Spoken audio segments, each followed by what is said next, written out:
solve a problem, Gotcha. period. Solve a freaking problem. Like too many people just think that they want to go out there and like, ah, I know you've been waiting for an insurance agent to come to your door and say they're willing to accept leads. And I want to tell you, I'm willing to accept your business. It's like, what are you doing? Like, solve a problem, and then you're not Hmm. going to have to worry about anything. It's easy.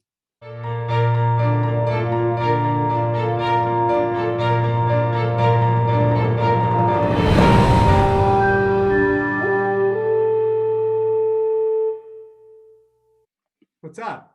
Hey, what's up, Zach? Dude, you're looking studly. Like, look at you. You're like Uh, dressed. I like it. Thank you, man. I appreciate it. You are too, man. I see some of your stuff. You're always you're hooping. You're staying in shape. That's awesome, dude. Trying, man. I mean, that keeps my sanity, to be frank. For sure. The stuff I fill my day with makes my days better.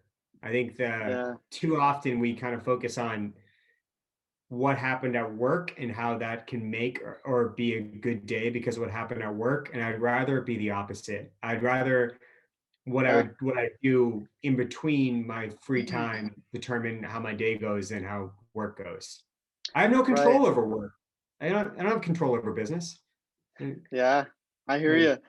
How's the uh, balance with the kids? I know I'm sure that's probably that's a challenge for sure. it's awesome. I gotta tell you, I love finding reasons not to do work. It's I know it's probably counterintuitive to the hustle culture and the Sure. work 9,000 hours. And I was there. It's not like I wasn't, but I think you go through different seasons of life. And I would argue that in this season of life, I do think I can get more done in way, way, way less time. And each week, I found myself journaling about how many hours I've physically worked and how Yeah. many hours I've actually worked just on myself. And it's like 3x working on myself than it is working at work. But Wow. I don't think I've ever been more productive at work. It's weird. Wow. It's kind of Yeah, strange. Yeah. that's interesting. But Yeah. Zach, real quick, I just wanted to thank you so much for allowing me to record it. First of all, because Yeah. like I said, I've been helping out, making some YouTube videos for a lot of agents that are up and coming, kind of just getting started, and they've been using my content. And I first of all just want to introduce you, Zach Gould, GNN Insurance.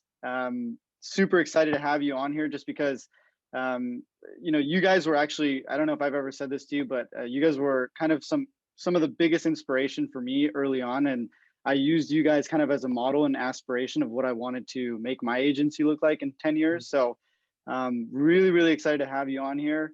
And I wanted to also just ask you a couple rapid fire questions, if you don't mind, since we don't, I know Hit me. you're limited with time. So I'm just going to shoot. So Zach, first and foremost, what would you say? I know this is probably a loaded question, but what would you say is the best piece of advice you would have for a new agent kind of getting started, starting from scratch?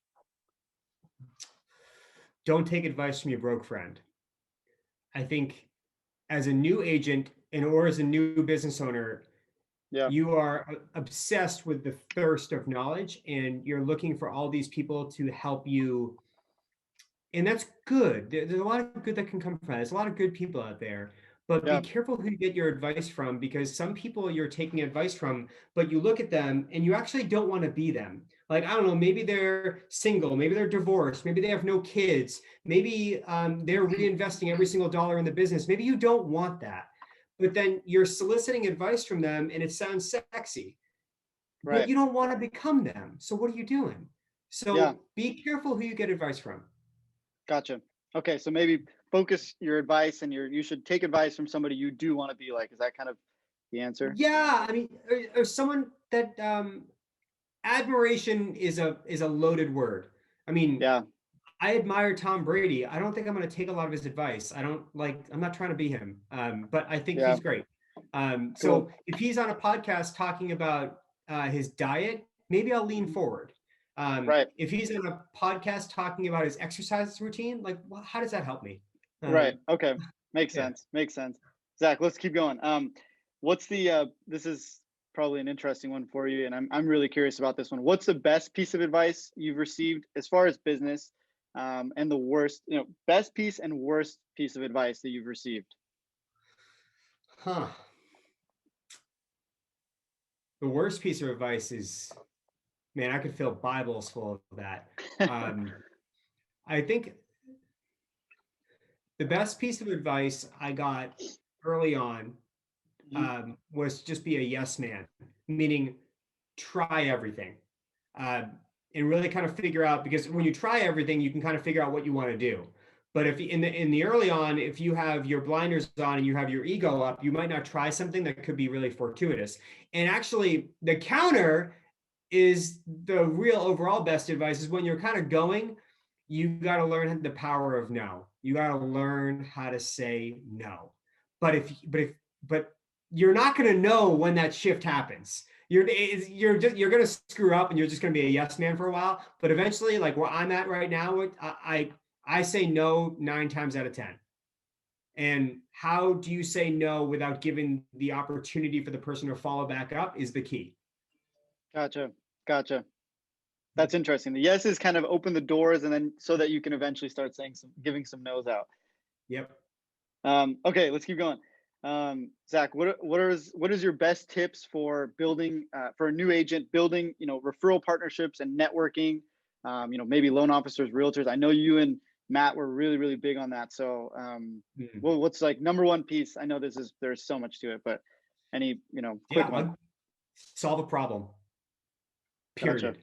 Solve a freaking problem. Like too many people just think that they want to go out there and like, I know you've been waiting for an insurance agent to come to your door and say they're willing to accept leads. And I want to tell you, I'm willing to accept your business. It's like, what are you doing? Like, solve a problem, and then you're not Hmm. going to have to worry about anything. It's easy. Gotcha. Yeah, I know that's tough. I know that's the challenge is finding out what that problem is and how you can solve it for somebody. But Mm. that's a longer conversation, I think. Yes. Um, Zach, what's the best piece of advice you'd have for somebody in customer service getting an agency going? Like maybe any go-to statements or something you use for your model for customer service, Yeah. something, you know. um, for the mindset in customer service, you have to understand that people are good. Like, Yeah. if you go in with the mindset of people are good, you're going to find a few bad apples. I get it. But people Hmm. are good. And if you look for the good, customer service is a lot easier. But I think in not only in insurance, but in a lot of industries, customer service people look for the bad. They look for the problems. They look for the complaints. They look for and that just makes a longer journey. So look for the good. Cool. That's a Mm, great one. I think I've mm. heard that from Earl Nightingale. I don't know if you know who that is, but The he always strangest talks. secret. Yeah. Yeah, the strangest secret. That's great. Mm. Zach, what's the best way you would recommend to generate leads? I mean, solve a problem. I know. I probably sound so repetitive, but I think that It is what it people is. fail because they open a business without solving a problem. Your business does not. No one's waiting for you to open an insurance agency. No one's like, I wish someone would open on Main Street. Like, oh my God, I wish there'd be an insurance agency there. No, there's thousands. They don't. No one needs you. But if you are an insurance agent that feels like there's a problem that you can solve in trucking, real estate, anything, doesn't matter, you deserve to tell the world about the problem you think you've solved. Right. Now, that the tricky thing that most insurance agents get wrong is they try to solve what I would call retention problems, meaning Mm, customer service and a bunch of other stuff that nobody buys insurance based on customer service. Sorry, they don't do that. You need to solve a problem based on the beginning of the relationship when they're hmm. purchasing insurance. What does it feel like? And the analogy I'll give really quickly is you don't buy a car based on the auto mechanic in the shop. Like, why are we selling insurance based on the customer service aspect of it? I don't understand. We're all good at customer service. We're all the best. Gotcha. Yeah, I agree. I agree with that. Um, I'm going to keep going. Please. Zach, how can a new agent, stand out from the crowd?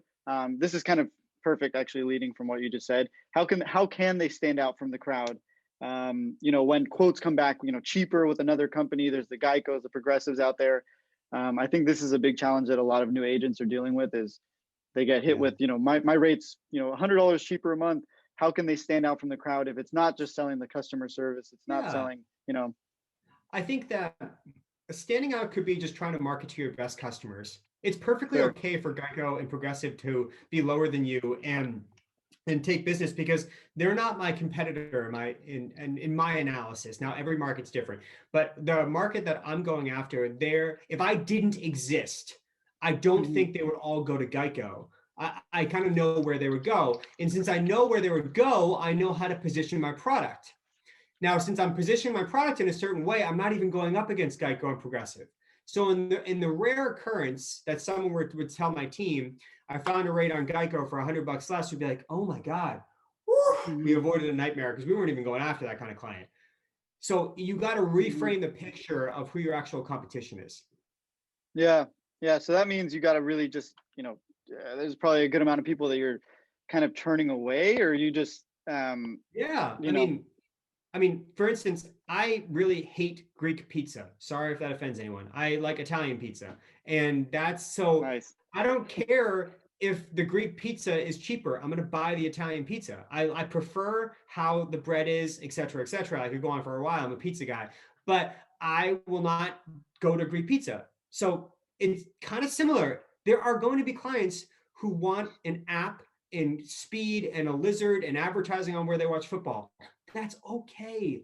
You guys Right. got to understand that's such a small percentage of the market. It's not like 70%. So don't make a mobile app if you don't need to. They're not your competitor. You're okay. Yeah. Gotcha. Zach, I want to, I know I want to respect your time. I know we don't have that much time here. No, I got 5 to 10, whatever you want to do. Okay, Yeah. cool. Yeah. Sounds good. This is my last question I had for you, and this is a little more selfish one, for myself and kind of where my agency is at. Um, when you do kind of build up a team and you kind of got the flow going and you finally feel, established, you're really rolling. What are your tips, recommendations to level up and take it to the next level? Breaking Mm. through those kind of level barriers. I know you guys have taken it to some of the highest, so um, Yeah, that's a definitely great curious on that. question. It's a Yeah. really great question. You know, the stereotypical advice, unfortunately, is true, which is your input's your output, and what you read will ultimately determine your success. Now, my theory on reading is that I read to be energized. I don't read based on like what I need to level up. And what I consume kind of like brightens my mood. Hmm. And I bring that up because when you go from producer to leader, you have to lead. And when you lead, it's very similar to parenting. You're actually leading and parenting by example. You're not like my son and my daughter, and my wife, I feel like, just like I'm watching my wife, we're always watching each other and we're picking up based on certain things. So as you go Hmm. towards leadership, you don't have to be like Mr. Happy or Mrs. Happy, but you do have to be the leader who actually can get through the jungle. So Right. being a voracious reader is part one. And part two, I feel like, is really understanding your place in the industry. If Hmm. you can position your business properly going forward, competition isn't that scary. So, where I like to be now is I love days when I can refer to my competition, when I can chat with clients on the phone and say, hey, you'd be better off. And I specifically name the agency and I give them the phone number. And I'm not Wow. being rude. I'm literally saying, I think you'd be better off with them. Now, I'm losing revenue, but I know my team's listening. And I know my team is like, oh, thank God you got rid of that client. Because Right. that client was driving us nuts. So that's an example of like, it's a weird way to level up, is just to like Hmm. get rid of people that don't like your team. Like that's protect your team at all costs. Yeah. So double down on your people. Is that kind of, would you say that's Yeah. Yeah, because I'm not gonna say you specifically, but sure? you might not want to be the doer for a long period of time in certain roles. And if you don't want to Hmm. be the doer, then you basically have to allow them to create. You have to give them the term micromanager is obvious. No one wants to be a micromanager, but everyone defaults to a micromanager. Sales are down. Let me dive in and get in there. Let me listen to phone calls. Let me check quotes and all that stuff. It's like, well, maybe you should just focus on the leads you're getting. Maybe the leads aren't good. Maybe the leads are the problem. Um, Yeah. kind of focus on the external forces. to protect your people. Don't focus on if you have the wrong people. I would say that that's kind of where my mind's at. Gotcha. Yeah, no, Yeah. that's some great advice. I think that's one thing I've learned definitely here in the last couple of years is that the role shifts. It's not necessarily you know micromanaging or diving in and doing one particular role, but kind of just steering the ship and looking at the big picture. How's everything going for you guys now, Zach? Are you guys are? I know you there was some like shift in ownership and whatnot, but Yeah, I I know mean, yeah we sold the company, yeah and now we run the company, which is um, that's awesome. yeah, it was a plan. It was something we were trying to do at a certain period of time. We didn't know when it would happen, but we kind of knew that we thought that we the GNN brand and Hmm. the company would be better off with like a little bit of a different CEO, like in essence, more CFO, because being a CMO, I know, the whole C-suite with two The C people suite. is, there are special It's a people lot. that can do it. Yeah, there are special people that can do it. And I don't want to say, I don't think everybody should sell their agency. My goodness, no. But what I am saying is that if you think that if you could remove something from your plate, it would either give you more joy at work, or like allow you to focus on what you want to do, then you should take steps towards looking at what life would look like. Because you could always say no thanks. And you can always say, like, I'm Chris, I'm going to pave the way, and this, that, and the other. But for Matt and myself, we kind of looked at it as like, you know what? It's not so scary for someone else to handle HR, finance, and give us some piece of advice. And I got to tell you, I mean, I think we would have done well no matter what last year, but Hmm.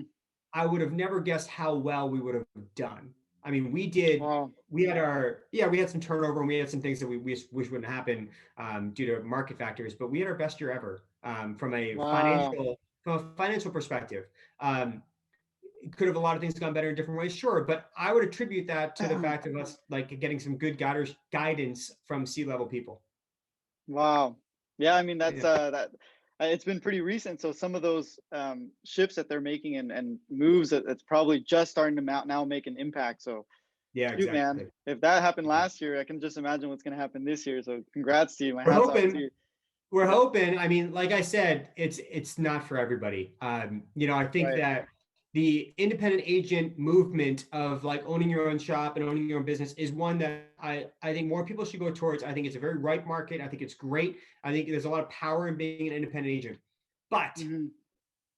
you have to understand where you're going and what your vision is and what you're trying to do, because you will get knocked out, you will have to get back up, and if you're murky on where you're trying to go, you get kind of swept up in all these different things. Should I bring on a financial advisor and like offer finance? Should I bring on health? Mm. You kind of get all muddied up. And Matt and I Right. really just wanted to stay on our path. And so bringing in other people to really help us better run the agency so we could really focus on like driving leads in the door makes sense. Cool. Zach, last thing, before we jump off, I know you're busy, you got a lot of calls. So Yeah. if you were to just start from scratch, start completely over, what would you do? What would your be like number one suggestion? Find a partner. Interesting. I feel Yeah, like I a lot think of people that would they would argue against that. yeah, and that's fine. I think I don't know. I don't want to be single. I think my That's wife makes interesting. me a way better parent at home. And Ah, okay. so Zach, you're saying partner as far as like a lover. yeah, bring in a co-founder. Yeah. Oh, okay, you're So saying like okay.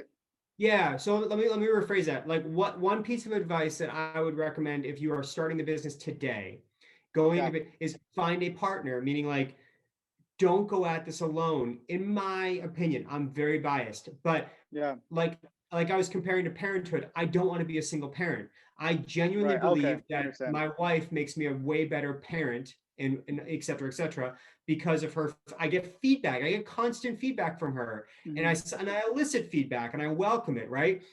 I Hmm. think that personally, I am not cut out for solopreneurship. I think it's a lonely journey. I think that Yeah. you're constantly battling yourself as if you're doing the right thing, and then you're not really sure what to do. I think when you Hmm. find a co-founder, my advice on that particular avenue is find someone who is a little different than you, just a little. Like you Hmm. don't want two Chris's. Exactly. You guys will butt heads. That's where partnerships don't work. You can both love Right. sales, but maybe someone like Matt's way more operationally interested in the business than I am, way more operationally interested in the levers. So you have to Sure. find that partner that can really kind of 1 + 1 = 3. That's what you're looking for. Mm-hmm. Yeah. I think you're 100% right. Yeah, you got to kind of, and I think that even comes with just associates, employees. You're building your team. You want to just try to find people that are going to fill in the gaps where you're not. Somebody that's better at customer service, somebody better at sales, somebody better at marketing. Go look at your favorite companies and tell me if they're solopreneurs or if they're co-founders. It would shock you how many are co-founders, because you even look at Yeah. Facebook, you look at Instagram, you look at all these companies that I'm not saying you and I are trying to be, but you look at these massive companies, you're like, whoa, actually, Right. there's co-founders. I didn't even know. Yeah. Microsoft, you look at all of them, they're all partnerships. And Right. one person can be the idea, the visionary. That's fantastic, cool. But Hmm. it's more fun to go at it together. I think you're right. Yeah. No, it's a great point. I'm currently solo, but I'll definitely keep that in mind, and as I move forward. So Zach, You can I be really, successful both ways, you know. yeah, And that's the yeah, beauty of business is when you're an entrepreneur, you're kind of like an artist, and you get to make the painting however you want. right.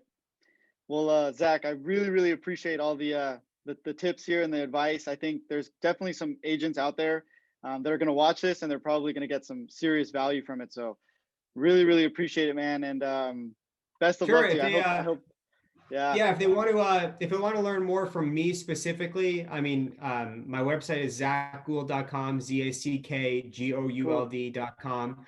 And that's they can I submit a daily newsletter of my thoughts about business and personal life, etc.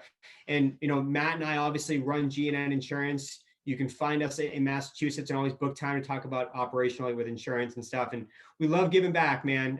To us, it's cool. just fun.